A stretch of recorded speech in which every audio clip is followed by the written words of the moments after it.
right, here we go again. Hey, hello and welcome to KLON episode 8, the podcast that sounds more like everyone else than anyone else. No, maybe I should stand for something else. Kevin loves online music. Damn it, that's KLON. That doesn't make any sense. Anyways, here we go with Psychedelic Porn Crumpets. Awesome band name. A very unique band name, to say the least. And as you may have guessed from the title, slightly involved in some psychedelic mushroom talk. We'll definitely be bringing that up. And even this artwork, I mean, look how just splash of paint on a canvas, but at the same time there's like order in the chaos. I don't know, maybe it's just my interpretation of it, but it looks cool. And the first song, oh, how can I not love this? I mean, the first song's gotta be a banger, right? Because you gotta pull people in with your, okay, I should have prepared better. You gotta pull people in with your first chords, your first intro, or they're not gonna want to stick around. And this one starts off pretty damn good with this nice little, and I think I heard somewhere you're only legally allowed to use like about 13 seconds of a song, so let's just cut it there. Well, that was on a podcast, so rules could be different for YouTube. Who gives a shit? Anyways, next song, He Bends His Lenses. Oh my god, this was probably the first song I heard of them. And you just start with that amazing guitar riff, and it just kind of continues that groove through the song, and he's talking about like his mind's in a million pieces, and just, I don't know, it's like it's a wild ride. Definitely something you may have experienced if you have partaken in eating the right kinds of mushrooms. Marmalade March.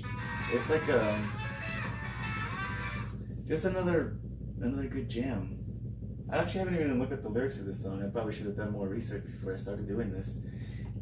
Anyways, what can I say about Marmalade March except that it literally sounds like you want to march down the streets or the forest. I don't know, depending on what your kind of mood you're in, I guess.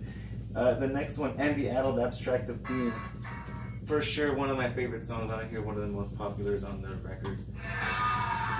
There's this middle section where all of a sudden it just gets really dreamy, and it kind of slows down. It brings you on a nice, and then it just ends like a really epic crescendo of beautiful repeating notes that just kind of keeps going.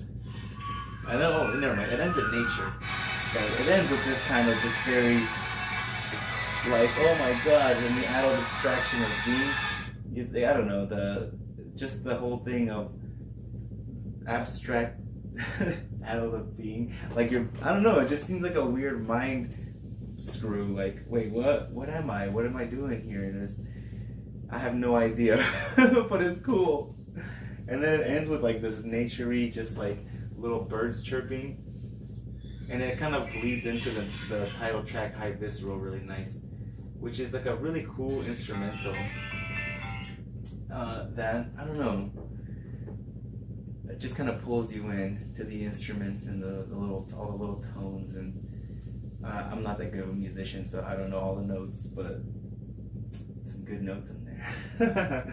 Surf's Up definitely feels like it's appropriately titled. Like you want to be at the beach, just jamming right a bonfire with your homies, or I don't know, maybe dancing. Depends. Like I said, it all depends on your mood and how you interpret the music, but it feels good. Next one, Gallop to Southport. This one, yeah, it does feel like a gallop, you know?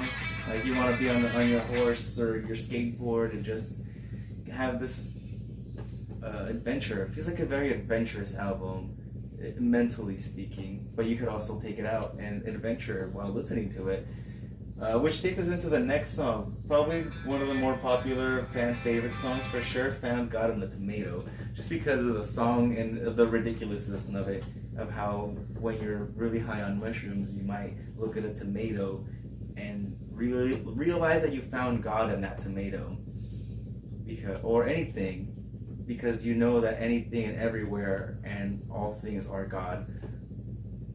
But everyone has their own interpretation of the psychedelic experience, of what God is, of where you can find it, of how and when to do it, how to achieve. It's all these kinds of different details. But I'm going too much into the psychedelic experience. The point is, found Gallop tomato.